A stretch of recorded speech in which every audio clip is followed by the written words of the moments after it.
쉼없이 태어나면서 알게 모르게 쌓았던 혜진의 그것으로 인해 지금은 교통사고로 중환자실에서 식물인간으로 누워있다. 혜진은 현생으로 돌아오기 위해 선덕을 쌓아야만 한다. 삶의 굴레 속에서 만들어 온 선과 악의 비중을 바꾸기 위해 영혼의 세계에서 고군분투하고 있다. 오랜만에 개운한 마음으로 출근하는 준호를 기력 벤치에 앉아있던 노인이 부른다. 젊은이, 잠깐 봅시다. 왜 그러시는데요? 내가 젊은이 얼굴을 보니 뭔가 있어 보이네. 지금 출근 중이라 시간이 안 될 것 같습니다. 내 얘기 안 듣고 가면 손해 볼 텐데. 간단하게 얘기하면 들어볼게요. 그래, 다 듣고 마음에 들면 라면 값이나 주고 가고. 뭔데 그러시는데요? 그것이 오늘 헌 것이 가고 새 것이 올 거야. 대체 뭔 소리야? 준호가 중얼거렸다. 오늘 좋은 일, 나쁜 일 다 있을 거야. 그게 다예요. 뭐? 저런 노인네가 다 있어 하며 준호는 투덜대며 걸어간다. 교통사고 현장이 보이고 119 의료차가 급히 병원으로 달려가고 있다. 병원에 옮기자마자 침대에서 혜진의 혼이 일어나 나간다. 이때 노파와 만나면서 대화를 하게 되었고 노파는 혜진에게 3개월의 시간을 주게 되었다. 깨어나지 못할 운명이었지만 어떤 이유로 목숨을 늘릴 기회가 생긴 것이었다. 노파는 무엇 때문에 이런 기회를 줬을까? 그 내막은? 혜진이 가지고 있는 수겁의 점수는 선행이 50% 정도이므로 죽을 수도 살아날 수도 없는 점수이고 지옥의 저승사자가 와서 데려가려 해도 방법이 없다. 방법은 선행을 더 쌓아서 현실로 돌아와야 하는 것이다. 면사무소에서 바쁘게 일을 하고 있는데 전화 한 통이 걸려왔다. 혜진이 교통사고를 당했다고 연락이 왔다. 퇴근길 교차로에서 신호 위반 차량이 사고를 냈다. 전화를 받자마자 급하게 병원을 찾았고 혜진의 어머니와 잠깐 인사를 하고 환자의 상태를 확인했다. 상태는 중태이며 의식이 돌아오지 않고 있었다. 병원 담당 의사와 이야기를 나눈 후 병원을 나서려는데 면사무소에서 가끔 보았던 그녀를 우연히 만났다. 여기는 어떻게? 할아버지가 병원에 입원해 계셔요. 준호가 다시 말한다. 저도 아는 사람이 입원해서 보고 가는 길입니다. 가시는 길이면 같이 나갈까요? 그녀는 면사무소에서 몇 번 받고 사는 곳은 서울이다. 서로 이야기를 하다가 헤어졌다. 며칠 지나 퇴근 후 병원을 방문하고 나오는 길에 또다시 그녀를 만났다. 집에 가서 먹으려던 저녁을 그녀와 함께 먹게 되었고 그날 식사하며 이름이 수연이라는 것을 알았다. 면사무소에 가끔 들러 일을 볼 때는 그냥 스쳐 가듯 봤는데 가까이서 보니 조금 호기심이 가는 여자였다. 하지만 준호에게는 혜진이 있어 애써 외면하며 별 생각은 내지 않았다. 하지만 수연이 나에 대해 호기심을 가지는 것을 보고 다른 일이 있다고 핑계를 대고 일어섰다. 다음 날 점심시간이 될 때쯤 수연이 면사무소에 방문했다. 일이 있어 왔나 보다 생각하고 업무에 집중하다 보니 수연이 보이지 않았지만 점심을 먹으러 나갔는데 정문 밖에서 기다리고 있었다. 준호는 의아하게 생각은 되지만 별스럽지 않게 생각하고 인사만 하고 가려고 돌아서려는데 수연이 말한다. 사실 어제 급하게 떠나셔서 제가 결례를 했나 싶어 일도 보고 인사도 드릴 겸 찾아왔어요. 말하고 돌아서는 수연을 향해 아직 식사 전이라면 저와 함께 드실래요? 수연은 돌아서며 그러시면 점심은 제가 살게요. 점심을 먹으면서도 조금 불편했지만 준호는 내색하지 않고 이야기를 받아줬다. 수연은 어제의 불편함도 씻고 해서 용기를 내어 말한다. 저녁에는 뭐 하세요? 라고 물었지만 준호는 병문안 가야 한다고 하자 수연도 기다렸다는 듯이 말한다. 저도 저녁에 병문안 갈 예정인데 잘 됐네요. 준호는 점심 식사가 끝나자 바로 업무에 복귀했다. 퇴근까지 일을 마친 후 병원으로 향했다. 아직도 혜진의 의식이 돌아오지 않아 마음이 찹찹했다. 병원 벤치에 앉아 사색에 잠기고 있을 때 옆에 수연이 와 있었다. 근심이 많으신가 봐요. 놀라며 수연을 본다. 좀 그러네요. 저희 할아버지도 더 안 좋아지셔서 마음이 편하지 않아요. 괜찮으시다면 저랑 술 한잔 하실래요? 준호는 잠시 생각하더니 말한다. 마음도 찹찹하고 해서 혼자라도 한잔하려 했는데 술 친구가 있으니 되려 잘 된 것 같습니다. 준호와 수연이는 술집에 앉아 말없이 술잔을 주거니 받거니 하다. 두 사람은 술이 채버려 술김에 선을 넘는 소리가 오가고 어찌저찌 집으로 왔는데 벌써 아침이네. 근데 옆자리에 여자가 누워있네. 와 이거 뭐야 미친놈 어제 술을 너무 많이 마셨어. 혼자 중얼거린다. 그나저나 이 여자를 어찌 깨울지 생각하다 세수도 못하고 주섬주섬 옷만 챙겨 출근하고 말았다. 한참 후에 수연도 주변을 두리번거리며 깨어났고 스스로의 실수를 자책하고 집을 나서려 하는데 문 잠금이 안 돼서 갈등하다 불안한 마음에 가지 못하고 준호 집에 머물게 되었고 한편 혜진은 스스로 만든 굴레, 즉 업의 세계에 들어가 선을 쌓았던 시간대의 공간을 넘나들며 시간 종료 안에 선을 더 쌓아야 하기에 쉼없이 움직이고 있었다. 준호 또한 집 걱정이 되기는 했지만 업무가 밀려들어 방법을 찾을 수 없어 퇴근까지 바쁘게 일을 하고 집으로 달려갔다. 집에 도착해 혹시나 하는 마음에 방문을 살짝 여는 순간 방은 깨끗하게 정돈되고 침대에 수연이 잠자고 있었다. 의아함에 잠시 생각하다 방 안으로 들어서며 눈길이 수연의 가슴에 머물게 되는 순간 하루 종일 생각이 안 나던 어젯밤의 기억이 주마등처럼 스치기 시작했다. 한 방에 그것도 내 집에서. 일어나면 안 될 사건이 생긴 것이다. 준호는 혜진 얼굴을 떠올리며 의자에 주저앉았다. 고민하고 있을 때 수연이 일어나며 말한다. 집이 걱정돼서 가지 못하고 기다리고 있었어요. 준호 씨가 왔으니 가볼게요. 준호는 말 한마디 못하고 수연이 나가는 모습만 바라보고 있었다. 사실 할 말이 없었다. 으아, 웬수 같은 술 인생에 도움이 안 되네. 혼자 중얼거린다.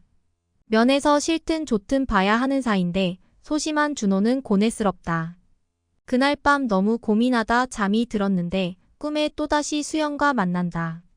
꿈은 중세시대이고 수연은 국어라는 소녀였다. 준호는 늘 거리를 오갈 때면 국어라는 소녀를 만났는데 준호는 안쓰러운 마음에 얼마 되지 않는 돈이지만 마음을 담아 조심스레 소녀에게 가끔 건네주었었다. 소녀는 준호에게 깊은 마음에 항상 감사하는 마음을 가졌고 그뿐만 아니라 언젠가 기회가 된다면 반드시 신세를 갖겠다고 생각하고 살았지만 어느 날 준호는 마을에서 사라지고 그 후 수연은 준호를 만나지 못했다. 아침에 일어나 꿈 생각을 하면서도 믿기지 않았다. 머리에 꿈 생각이 꽉 차 있던 차에 수연이 아침부터 찾아왔다. 준호는 놀란 토끼 눈을 뜨고 수연을 쳐다보며 넘어가는 소리로 미안하다고 말하며 뒷말을 흐렸지만 수연은 소심한 준호의 마음을 알아차리고 재빨리 말한다. 준호 씨 너무 걱정하지 말아요. 제가 좋아서 그날 따라왔어요. 왠지 모르겠지만 마음이 그랬어요. 편한 마음으로 출근해도 돼요. 수연은 아무 일 없던 것처럼 준호를 부추겨 면사무소에 출근시키고 수연도 돌아갔다. 그래도 준호는 마음 한구석에 불편한 마음이 있었다. 퇴근 후 준호는 미안한 마음을 덜기 위해 수연에게 전화를 해 만나기로 했다. 소심한 준호는 수연을 만나면서도 불편함을 떨쳐낼 수가 없어. 술 한 병을 시켜 한 잔 마시고야 조금 안정이 되었다. 사고 친 일에 대해 정식으로 사과했다. 수연도 지난 일들은 없었던 것으로 하자고 해서 두 사람은 기분 좋게 연신 건배를 부르며 술잔을 기울였다. 잘 먹고 기분 좋게 헤어졌으면 뒤탈이 없었을 텐데 이놈의 술을 실성하도록 부어라 마셔라 했네. 또 눈뜨니 어디야? 준호네 집이네. 두 번째가 되다 보니 서로 얼굴 보고 웃기만 하네. 미친 것들. 어쨌든 생각지 못한 인연이 발목을 잡을 줄이야 누가 알았겠어? 이것이 과거의 인연이 아니고서는 도대체 설명이 안 되는 거야.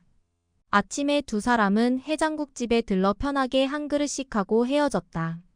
한편 수연과 준호가 한참 즐거움을 나누고 있을 때 혜진은 다른 세계에서 선업을 쌓을 인연을 찾아 헤매고 있었다. 인간은 누구나 전생에 좋고 나쁜 업의 무게를 가지고 중생세간에 태어나 인간의 보편적 삶을 살아가지만 사이사이에 원치 않은 업이 나타남에 따라 인생의 괴로움을 느낀다. 혜진 또한 예외가 아니었다. 그녀는 이승과 저승을 가르는 갈림길에 있으면서 자신이 쌓아온 선과 악의 무게를 직면해야 했다.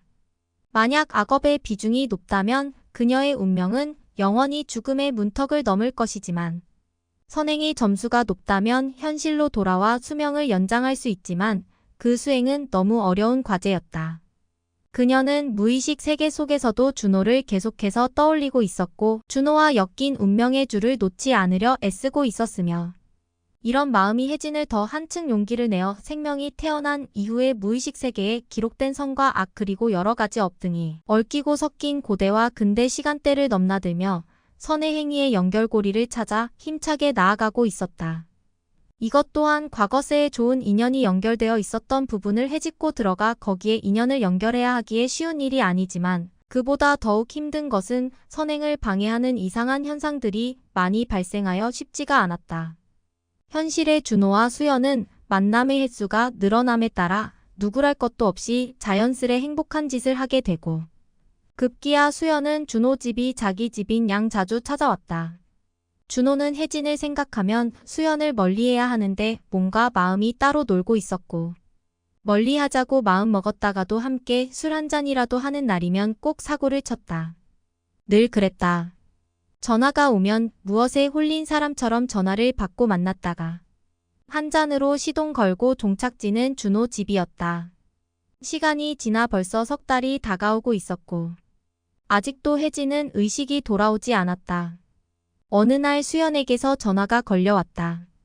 할아버지가 돌아가셨다는 내용이었고 수연은 부모님이 서울에 살기에 할아버지를 서울로 모신다고 올라갔다. 준호는 곰곰이 생각하다 그간 함께 했던 정을 생각해서라도 장례식장에 올라가야겠다고 생각했는데 면사무소 직원 중에 부모님 한 분이 돌아가시는 바람에 할 수 없이 장지로 출발하는 날 아침에 도착했다. 수척해진 수연을 위로하고 다시 시골로 돌아왔다. 며칠 후 수연이 내려왔지만 할아버지가 생전에 쓰시던 짐과 수연의 짐을 챙겨 서울로 가기 위해 시골로 내려온 것이다. 준호도 거들며 함께 챙겼다. 수연이 조용히 말한다. 이따가 끝나면 술 한잔해요? 할 말도 있고. 준호는 알았다고 고개를 끄덕였다. 저녁 늦게까지 짐을 다 싸고 식사 겸 술을 마시러 식당에 갔다. 수연이 말한다. 준호 씨 이제 올라가면 시골은 못 올 거야. 준호는 놀라는 모습을 보였다. 수연 아버지는 영국에서 사업을 하고 있으며 한 달에 2번씩 서울에 오고 있었지만 늘 아버지는 가족들 모두가 영국에서 함께 살았으면 하는 마음을 가지고 있었다. 그동안 할아버지 문제로 보류 중이었는데 이번에 할아버지가 운명을 달리하셔서 모두 영국으로 가게 되었다. 떠나는 수연도 섭섭하지만 준호도 아쉬움이 큰 것 같았다. 비록 몇 달 동안이지만 은근히 마음도 줬는데 영국으로 간다고 하니 마음이 조금은 흔들렸다. 준호는 혼자 말로 중얼거린다. 벌써 혜진을 잊은 거야, 미친놈. 몇 달 동안 의식이 없으니 차츰 마음이 멀어지는 거라고 생각하며 자기 합리화에 빠져버린다. 그날도 떠난다는 수연 때문에 필름이 끊기도록 퍼마시고 밤새 육체노동까지 아침에는 완전 파김치가 되어 있었다.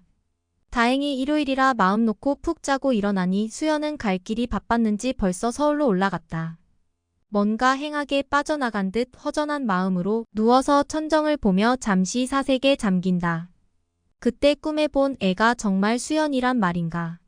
혼자 중얼거리며 일어나 창밖을 본다. 하늘을 보는 순간 장면이 바뀌며 혜진이 고투하는 시간대로 넘어간다. 현실의 시간은 몇 달이지만 무의식의 세계는 벌써 수년이 지나가고 있었고 수없이 작은 선행들을 만들고는 있지만 목숨을 연장할 만큼은 아직 아니었다. 무의식 세계 시간 제한은 어느덧 끝나가고 있었지만 선행을 하기 위해 분주히 움직이는 혜진은 이렇다 할 선행을 만들지 못하고 있었다. 그런데 또 다른 시간대에서 역병이 창궐하고 있었으며 많은 사람이 죽어나갔다. 혜진은 이 타이밍을 놓치면 희망이 없었으므로 필사의 힘을 내어 문이 거의 닫힐 뻔한 틈을 통해 들어갔다. 하지만 목숨을 구하는 선행을 한다는 것은 좋은 일이지만 선행을 하더라도 되려 병에 걸려 죽는다면 이 또한 현실의 삶을 이어 나갈 수가 없는 것이 된다. 혜진은 오로지 준호를 떠올리며 혼신의 힘을 다해 선행을 펼쳐나갔고 때에 맞춰 종료의 시간도 다가오고 있었다. 혜진의 선과 악의 심사를 책임지고 있는 판관이 시간을 지켜보고 있었지만 다행히 혜진은 어려움을 잘 헤쳐나가며 많은 사람들을 살리는데 도움을 줬다. 어떠한 세계이든 생명은 귀중한 것이며 그러기에 생명을 구하는 점수가 가장 높은 것이 아닌가 싶다. 판관 결정으로 혜진은 다시금 명을 이을 수가 있는 조건이 갖춰지면서 현실 세계로 돌아오고 있었다. 준호는 창밖의 맑은 하늘을 보며 혜진을 생각하고 있을 때 전화가 왔다. 여보세요. 혜진이 의식이 돌아왔다고요? 준호는 혜진을 만나기 위해 달려나간다.